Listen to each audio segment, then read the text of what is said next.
this weekend we ran a summer sale for one of our clients, which generated over $100,000 in revenue, and we were able to scale at a 4.27 return on ad spend. I'm going to show you the exact structure on what we did, and just for proof, here's the email from the client that says that we generated over 100,000 within that same period, within a 4-day period.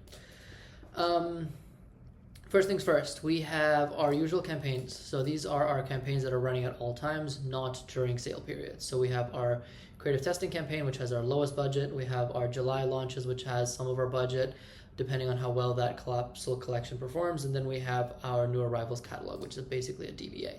Where on top of that, we launched 2 new campaigns. One was a prospecting campaign for the summer sale, and one was a retargeting campaign for a summer sale as well. Generally speaking, we didn't do any Advantage Plus for this period of time. It just hasn't worked very well on this account, and the whole putting all your creatives in one Advantage Plus campaign just has never worked for us. So we generally focused on splitting them out by prospecting and retargeting, and in there I'll show you our exact structure. So first things first, this ad account actually has a really big frequency problem, so it spends very aggressively on retargeting, even though when it shouldn't be, even though we're setting it up for prospecting, whether in Advantage Plus, whether we're setting up using our traditional structure. So in here, we actually added only targeting the US, broad targeting, and then we added some exclusions, which you can see here. So we added anybody that's added to cart in the last 30 days, initiate checkout in the last 30 days, website visitors last 30 days, and then IG engagers last 7 days, Facebook engagers last 7 days as well. Generally speaking, for this sale period for prospecting, we didn't care if there were some engagers in there as well, so that there would be a little bit of overlap and get the campaign to spend as well on those people.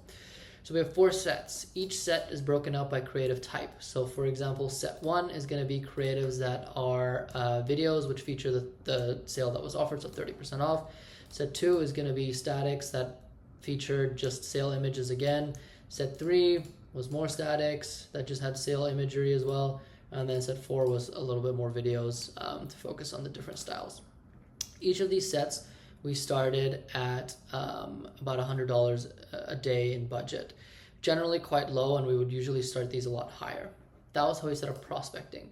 For retargeting, we again stacked by high and low interest. So we have high interest retargeting, which is basically, let me show you the exact breakdown. We had all of the people in here that were add to cart last 30 days, initiate checkout last 30 days, website visitors last 30 days, engagers 7 days, engagers 7 days, anybody that's purchased in the last 30 days as well. And then we had a stacked low interest, which was anybody within the 60-day period, 90-day, 60-day period, whether they've added to cart, initiated checkout, or website visitors. There's going to be a little bit of overlap, but we generally try to sort of do between high engaged and low engaged. You'll see that there's 4 sets in here as well, broken out by creative type. So set 1, you'll see we'll have generally a lot of statics in here. Set 2, you'll see we'll have the same sort of statics in here. Set 3, we'll have brand new statics in here. And then set 4 will have the same statics as in set 3, but again, focusing on the high and low engagers as well. Focusing on the high and low engagers.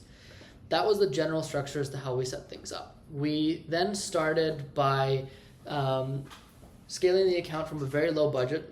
This was our first sale that we've done for this client, so we didn't want to overspend and have bad results.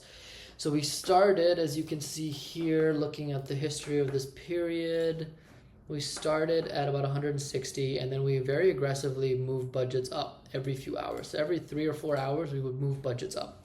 We did not bother with the 20% rule. So if the campaign was doing very well and our return on ad spend was what we wanted it to be, we would just increase the budget 50%, 100%. It didn't really matter because the results just kept holding. And generally speaking, for prospecting, for sale periods, we don't really care about that 20% rule and just push budgets as much as we can. The creatives were obviously very heavy on the sale. So if we pull up an example here,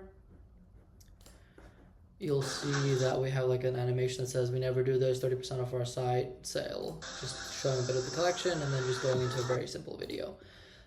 That did quite well for us across all of the different campaigns. And then we had a couple of statics, which we put in our campaigns as well, that were a lot more on brand, that featured basically a model with sale and then summer sale on them as well.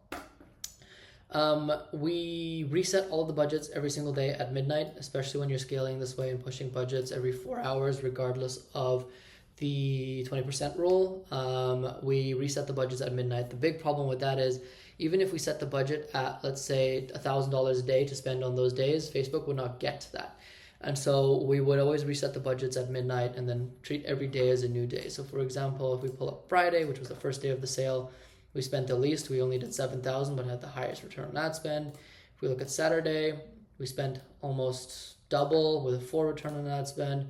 If we look at Sunday, it was our weakest day, so we pulled back on spend a little bit and focused on just a little bit of recovery. And then the last day of the sale on Monday did quite well as well. Got 5,000 spend. This was our highest spend day, I believe, and we did an almost 4 return on ad spend. As you can see, the fluctuations in budgets were quite big. So some days prospecting did very, very well, and then some days prospecting did not do very well. So for example, if we take Friday, prospecting did exceptional. Retargeting obviously always does well. Saturday, prospecting again kept doing pretty well and was able to keep up with retargeting. And the reason why we break out retargeting versus prospecting here is because of frequency problems. So anytime we would run an ad account, actually the frequency on this was actually 3, which was fairly low, 3.36. Compare this to the Black Friday that they ran last year and compare this to the account overall, their frequency has been 10 and 11. So the fact that that was down was great, which meant there were a lot of new buyers that came in as well.